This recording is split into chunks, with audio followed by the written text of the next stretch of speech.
Hey buddies, welcome to the first video of LEGO Batman, Legacy of the Dark Knight, and just Batman content in general.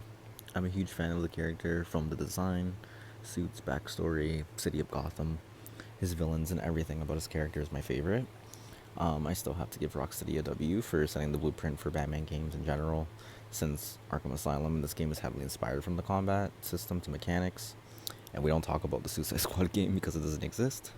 So for this video, I just wanted to review the new tie-in comic that was released for free on for Free Comic Book Day on May 2nd. So here on the first page, it starts with Batman narrating, telling us how far back it is as he's wearing the first appearance Batsuit, while also paying homage to the original cover in Lego, which they do a lot here, which I love for references. And then it proceeds to say he got popularity from Gotham for crime fighting until he just disappeared for years apparently.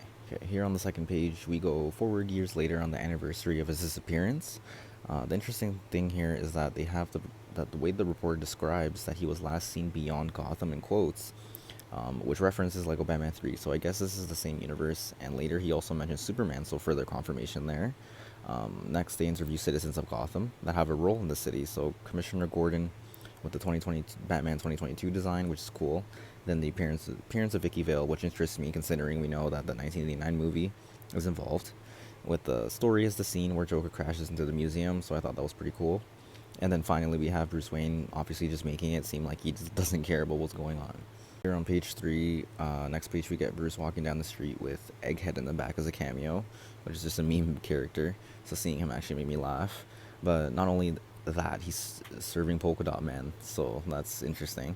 And then he passes Clock King opening a clock shop, and then Bruce gets the Omen like when he first became Batman, how the bat crashes in his living room, so that was pretty cool, I guess, kind of a homage to his first appearance and just him getting the idea. Alright, so page 4, this was really cool. Everyone knows what this is from, but yeah, The Dark Knight Returns is just a great Batman story, just not the sequel comics. I think I read The Dark Knight Strikes Again and The Dark Knight 2 or whatever it was. Oh my god. The Master Race was okay, but I did not like the second one.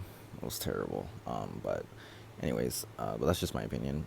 But I hope we get a level referencing it, but I don't know. He proceeds to joke about page counts since he got his suit quick. Then we get to the main plot of the story, which is just about him being hungry, like I expected since it's a Lego game to not be serious, so it wasn't what I thought. Last thing we see here is Poison Ivy designed as the one from Batman and Robin, trying to get into a restaurant. Page 5, she wasn't wearing shoes apparently, so they denied her, and then Batman tells us that this restaurant is Penguin Carmine Falcone's, which is the first time we see him, pretty sure. But I want to talk about Carmine for a second. The fact that they are including the crime family mob stuff in this way is cool to me because I didn't expect it, honestly. Like, I knew they would go through most representation, but just really cool to see him, especially with the Batman 2022 hype on what good character he was. It gets me really excited.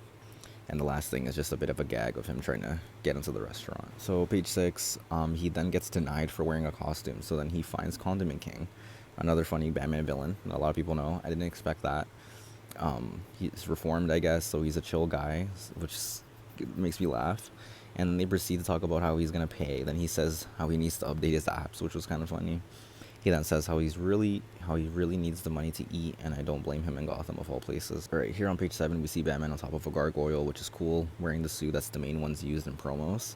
And I'm pretty sure this references the Jim Lee cover for Batman Hush as well. He then asks who would have food, to then hear someone talking through a window. And then here on the next page, we see Nightwing showing Barbara this new costume, explaining that he only switched because Batman was gone, then switches back when he comes in, so I don't really know how they will do the progression, like from Dick Grayson to Nightwing, but I guess we'll have to see. The only hint is that Batman says if he finds a new Robin, then he would have to be another trademark character, which is funny, and then he corrects himself.